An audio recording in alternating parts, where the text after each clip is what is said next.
Baik, kali ini kita akan membahas tentang pengamalan Pancasila dan perbedaan antara hak, kewajiban, dan tanggung jawab. Nah, sebelumnya kita telah mengetahui bahwa Pancasila itu terdiri dari 5 sila atau 5 nilai. Nah, nilai yang pertama atau nilai pada sila pertama itu adalah nilai ketuhanan. Ya, bunyi sila pertama itu ketuhanan yang Maha Esa. Kita singkat saja ya. Nilai yang kedua adalah nilai kemanusiaan, nilai yang ketiga adalah persatuan, yang keempat kerakyatan, dan yang kelima adalah nilai keadilan sosial, ya. Nah, kemudian kita akan mengambil sebuah gambar ya yang menunjukkan aktivitas kita di dunia yang sebenarnya, yang mana dalam kenyataannya seringkali satu aktivitas ini terdiri dari beberapa sila ya. Jadi tidak mesti satu aktivitas merupakan satu pengamalan Pancasila, tidak ya. Misalnya sholat hanya ketuhanan yang Maha Esa saja, tidak. Nah, tetapi bisa jadi satu aktivitas itu merupakan pengamalan dari beberapa sila. Nah, sebagai contoh adalah gambar ini. Gambar ini menunjukkan orang-orang yang sedang melaksanakan pemilihan umum. Nah, dari mana terlihatnya? Nah, di sini ada bilik suara. Ya, ini adalah bilik suara. Kemudian mereka juga sedang memegang kertas suara. Ya, jadi ini bukan tiket untuk masuk WC ya. Nah, jadi hal tersebut menunjukkan pengamalan Pancasila sila keempat ya, yaitu pemilihan umum masuk ke kerakyatan ya. Kemudian di sini juga ada antrian ya. Di sini di depannya ada bapak-bapak, kemudian ibu-ibu ya. Nah, boleh jadi ini menunjukkan keadilan ya.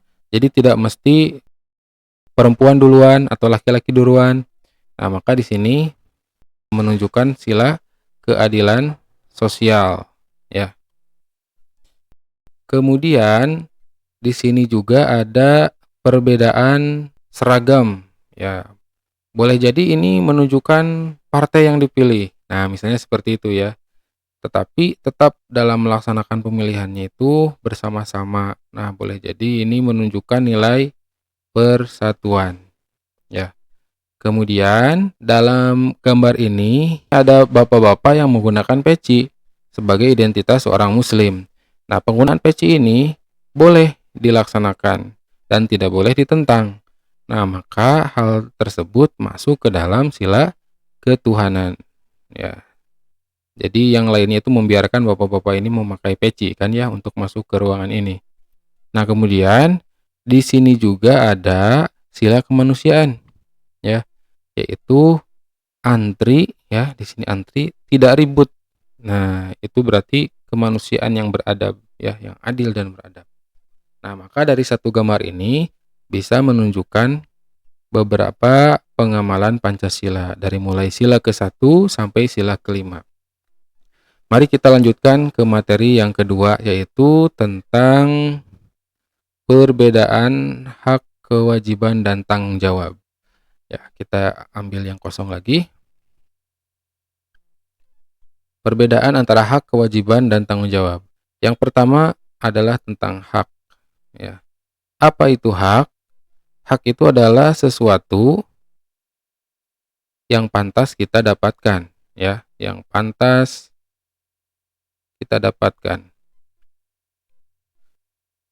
Nah, misalnya kita sebagai seorang pelajar itu berhak untuk mendapatkan pendidikan. Sebagai warga negara, kita berhak untuk mendapatkan rasa aman dan rasa nyaman. Nah, itulah hak adalah sesuatu yang pantas kita dapatkan. Nah, kemudian ada kewajiban. Nah, apa itu kewajiban? Kewajiban adalah sesuatu yang harus ya, yang harus kita laksanakan. Nah, tadi sebagai seorang pelajar, hak kita adalah mendapatkan pendidikan. Nah, maka dari hak itu muncul kewajiban. Nah, apa kewajiban ya? Kewajibannya sebagai siswa, yaitu kewajibannya adalah belajar. Nah, jadi haknya adalah mendapatkan pendidikan dan kewajibannya adalah belajar. Kemudian sebagai warga negara, apa kewajibannya? kewajibannya adalah melaksanakan peraturan dari pemerintah. Maka pemerintah pun akan memberikan haknya, yaitu memberikan rasa aman, rasa nyaman untuk tinggal di negara tersebut ya. Dan yang terakhir adalah tanggung jawab. Tanggung jawab. Nah, apa tanggung jawab ini ya? Tanggung jawab ini berkaitan dengan kewajiban. Nah, ya, tanggung jawab ini akan berkaitan dengan kewajiban. Jadi tanggung jawab ini merupakan kesadaran ya akan kewajiban, atau bisa juga diartikan sebagai perwujudan suatu kewajiban.